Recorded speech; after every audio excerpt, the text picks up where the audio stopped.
FIFA club বিশ্বকাপ জমে ক্ষীর। Al Hilal তারা ৩-৪ হারিয়ে দিয়েছে ম্যানচেস্টার সিটিকে। সকালবেলায় যে দুর্দান্ত ম্যাচ দেখেছি না, নিজের চোখে বিশ্বাস করতে পারছিলাম না। সিটির বিরুদ্ধে কাঁধে কাঁধ লাগিয়ে লড়াই করেছে আল হিলাল, এবং শুধু লড়াই করেনি, তারা জিতেছে। সিটির মতো দলকে ৩-৪ গোলে হারানো প্রায় ইম্পসিবল ব্যাপার, কিন্তু সেটা আল হিলাল করে দেখিয়েছে। অর্থাৎ এর থেকে একটা জিনিস তো পরিষ্কার হচ্ছে যে আমাদের এশিয়ান ক্লাবগুলো খুব একটা পিছনে নেই। আমাদের এশিয়ান ক্লাবগুলো কম্পিট করতে পারে ইউরোপের বড় বড় নামি দামি ক্লাবের বিরুদ্ধে। আমি গতকাল রাত্রেবেলায় ফ্লুমেন্সে আর যেটা ইন্টার মিলানের ম্যাচ হয়েছিল, যেটা ফ্লুমেন্সে অবশ্যই 2-0 ইন্টার মিলানকে হারিয়েছে, সেটা আমি সত্যি বলছি দেখিনি, কারণ জানতাম সকালবেলায় সিটির ম্যাচ আছে, সেটা দেখতেই হবে। কারণ আল হিলাল এর আগে রিয়াল মাদ্রিদ, বিশ্বের সেরা ক্লাব, তার সঙ্গে ড্র করেছিল। মনে মনে ভেবেছিলাম যে একটা সারপ্রাইজ প্যাকেজ দেখতে পারি। সকালবেলা ঘুম থেকে উঠে চোখ কচলাতে কচলাতে যা ম্যাচ দেখেছি না, সারা দিন চার্জাপ থাকবো আমি, মানে এত দুর্দান্ত ম্যাচটা দেখেছি। প্রথম হাফ যদি বলি, সিটি প্রথম হাফ পুরো ডমিনেট করেছে, 1-0 গোলে এগিয়ে ছিল ফার্স্ট হাফে, কিন্তু প্রথম হাফে আল হিলালের গোলকিপার অবিশ্বাস্যকর কিছু সেভ করে আল হিলালকে কিন্তু ম্যাচের মধ্যে রেখেছিল। নয়তো প্রথম হাফেই সিটি হয়তো 3-0 এগিয়ে যেতে পারত। সেকেন্ড হাফে আল হিলাল খেলা শুরু করলো। শুরুতেই মার্কাস লিওনার্দো গোল করে 1-1 ড্র করে দেয়। তারপরে 54 মিনিটে মালকাম তিনি গোল করে 2-1 এগিয়ে দেয়। তারপরে 56 মিনিটে কর্নার থেকে হাল্যান্ড গোল করে কিন্তু 2-2 ড্র করে দেয়। তারপরে 90 মিনিটস খেলা কিন্তু লেভেল 2-2। এক্সট্রা টাইম শুরু হয়।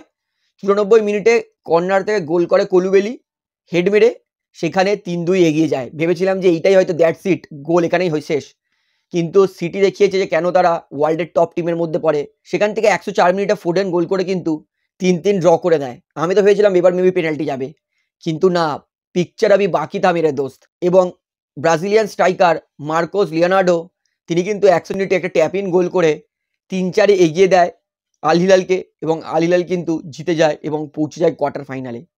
অর্থাৎ ধারণার বাইরে অবিশ্বাস্যকর ঘটনা যে সিটি তারা কিন্তু ছিটকে গেছে ফিফা বিশ্বকাপ রাউন্ড অফ 16 থেকে। এবং এর থেকে একটা জিনিস তো পরিষ্কার হচ্ছে যে আমাদের এশিয়ান ক্লাবগুলো ফুটবলে কিন্তু ইউরোপের ক্লাবের থেকে খুব একটা পিছনে নেই।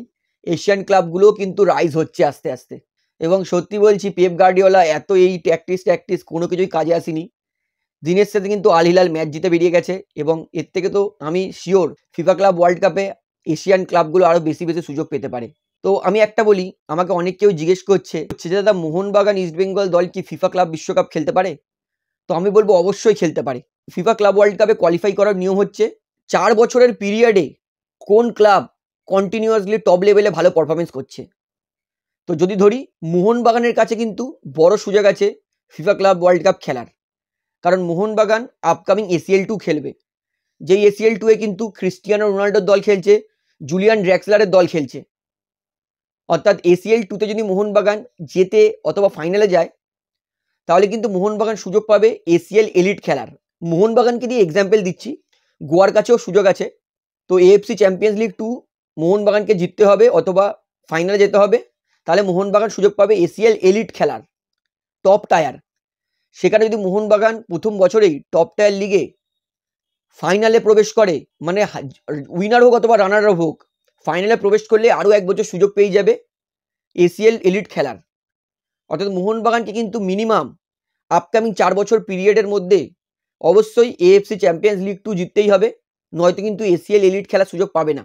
ACL এলিটে গেলে মোহনবাগানকে মিনিমাম 2 বছর পর পর ব্যাক টু ব্যাক ACL এলিটের সেমিফাইনাল ফাইনালে রিচ করতে হবে।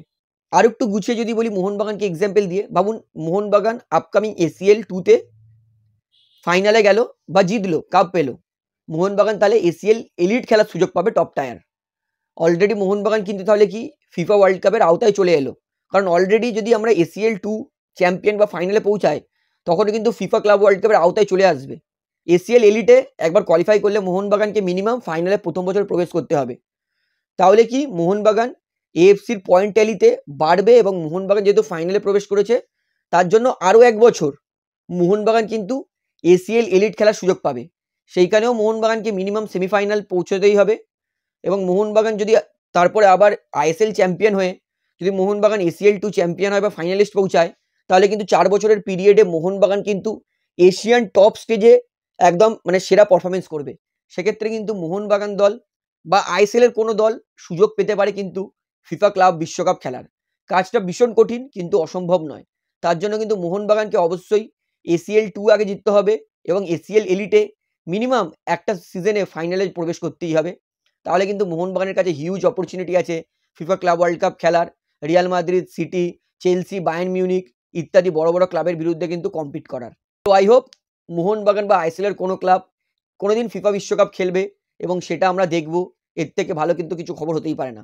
তো আশা করি মোহনবাগান কি করে ফিফা ক্লাব বিশ্বকাপ বা আইএসএল এর কোনো ক্লাব কি করে ফিফা ক্লাব বিশ্বকাপে কোয়ালিফাই করতে পারবে সেটা আপনাদেরকে জানিয়ে দিলাম। তো আপনাদের বন্ধুদের কাছে ভিডিও শেয়ার করে কিন্তু তাদেরকে ইনফরমেশনটা জানিয়ে দিন।